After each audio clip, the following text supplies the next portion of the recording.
Taqdirning o'yinlari shunchalar shafqatsiz bo'lishi mumkinligini tushimda ham ko'rmagandim. Men bugun oq libosdaman.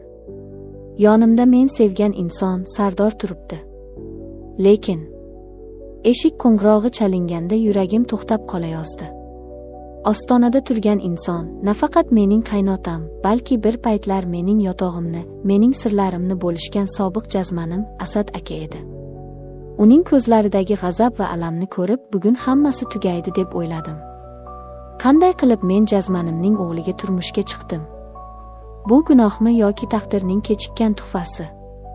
Hozir sizga hammasini yashirmay aytib beraman.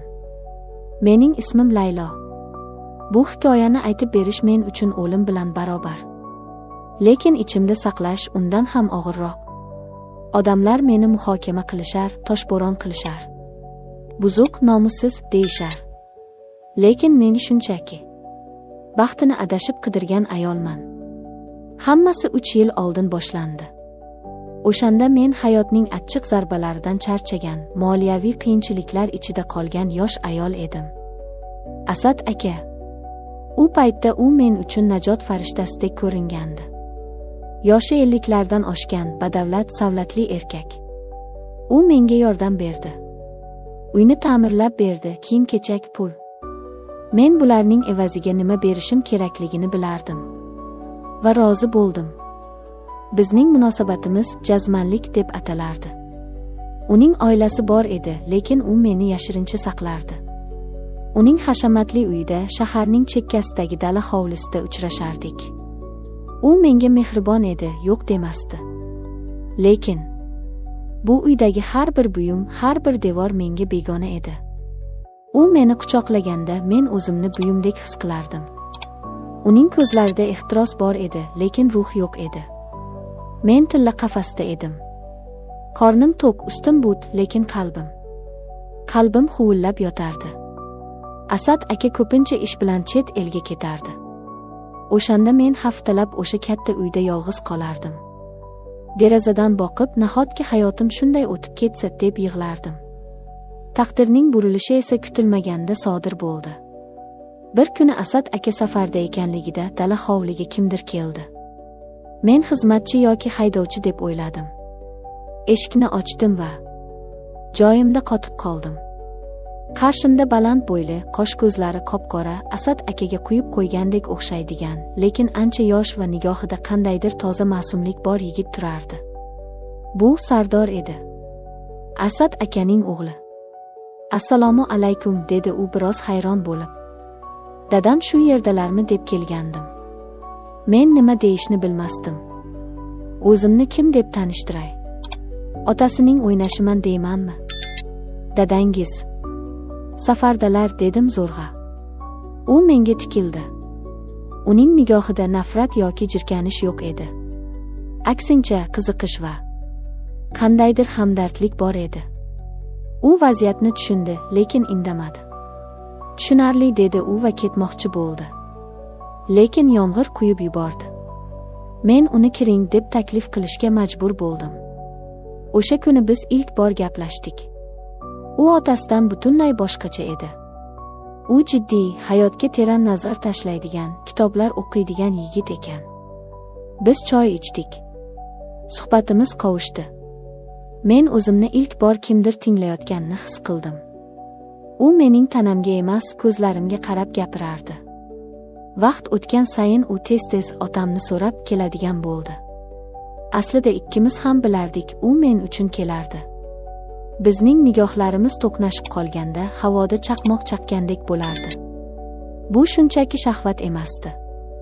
Bu ikki yolg'iz qalbning bir-birini topishi edi. Bir kuni kechqurun Asad aka yana safarda edi. Sardor keldi. Yomg'ir sharros quyar, tashqarida momaqaldiroq gumburlardi. Mehmonxonada o'tirardik. Chiroq o'chib qoldi. Sham yorug'ida uning yuzi yanada jozibali ko'rindi. Oramizda sukut hukm surdi. Bu og'ir, ammo shirin sukut edi.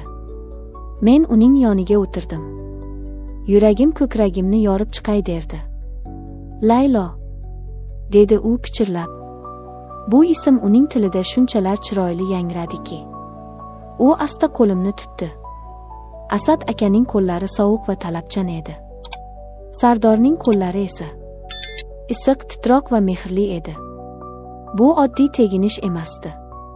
Bu yurakdan chiqayotgan ehtiros edi. Bu noto'g'ri dedim men, lekin qo'limni tortmadim. Yurak tanlovda adashmaydi, dedi u va ko'zlarimga tikildi. O'sha oqshom biz chegaralarni buzdik. Biz bir-birimizga yillar davomida yetmay kelgan iliqlikni berdik. Men o'zimni ilk bor ayoldek, sevilgan va ardoqlangan insondek his qildim. Bu xiyonatmidi? Ha, otasiga nisbatan xiyonat edi. Lekin o'z qalbimga nisbatan bu eng to'g'ri qaror edi. Biz yashirincha ko'risha boshladik. Sevgi bizni butunlay o'z domiga tortdi. Men har safar Asad aka bilan gaplashganimda vijdonim qiynalardi.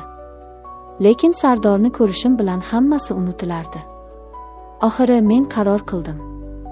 Bunday davom etib bo'lmaydi. Men Asad akaga qo'ng'iroq qildim. Hammasini tugatamiz. Men boshqa hayot boshlamoqchiman, dedim. U hayron bo'ldi, g'azablandi, tahdid qildi, lekin men qat'iy turdim. Aloqani uzdim. Sardor bilan munosabatlarimiz jiddiylashdi. U mening o'tmishimni bilardi, otasi bilan bo'lganimni bilardi. Lekin u shunchalik mard ediki, mening otam seni qadrlamadi, men esa seni baxtli qilaman, dedi. Biz turmush qurishga qaror qildik. To'yimiz kamtarona o'tdi. Sardor otasiga uylanayotganini aytgan, lekin kelin kim ekanligini aytmagan ekan.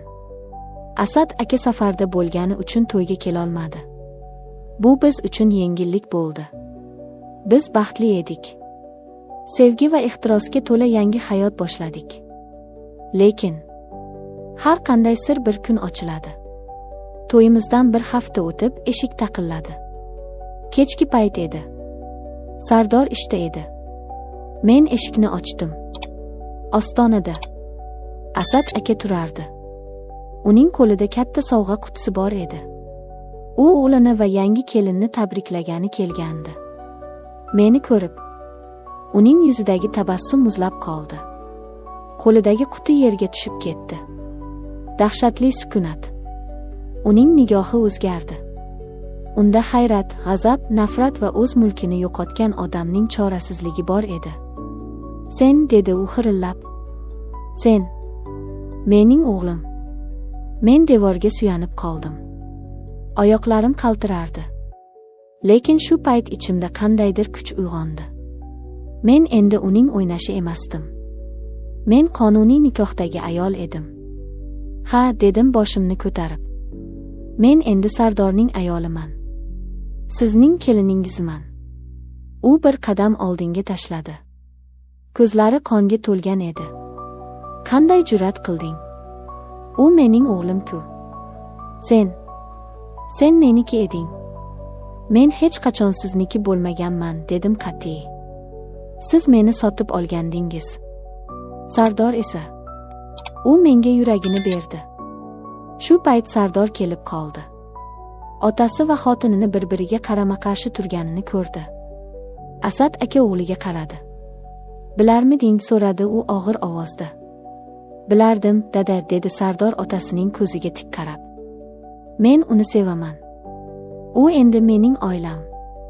O'tmish o'tmishda qoldi. Asad aka uzoq vaqt bizga tikilib turdi. Uning yelkalari cho'kdi.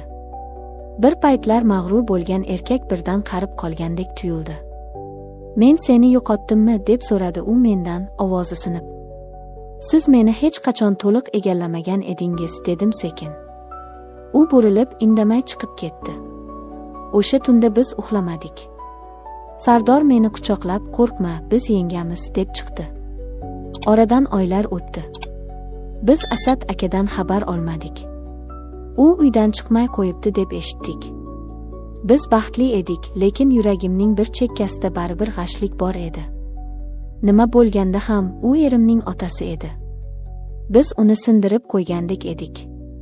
Men Asad akaga achina boshladim. U yomon odam emasdi, faqat sevgini pul bilan o'lchaydigan baxtsiz inson edi. Bir kuni kutilmagan mehmon eshikni taqillatdi. Bu edi. Asad aka. Lekin bu safar u boshqacha edi. Mag'rur nigohlar yo'qolgan, ko'zlari tinch, yuragi yengilroq edi. Qo'lida nevarasi bo'lajak chaqaloq uchun men homilador edim, sovg'alar bor edi. Kirsam maylimi, so'radi u ostonada turib. Men Sardorga qaradim. Sardor jilmayib bosh irg'adi. Keling, dada, dedim men ham, dada so'zini birinchi marta ishlatib. Shu kundan boshlab hayotimiz o'zgardi. Biz g'alati, lekin mukammal oilaga aylandik. Jazmanim endi mening qaynotam edi. U bizni hurmat bilan kuzatardi. O'tmishni hech qachon yuzimga solmadi. Ko'zlarida endi shahvat emas, balki o'g'lining baxtini ko'rgan otaning minnatdorchiligi bor edi. Men unga choy damlab berardim, xizmatini qilardim. Faqat bu safar majburiyatdan emas, hurmatdan. Erim ishdan kelganda biz uchalamiz bir dasturxon atrofida o'tirardik.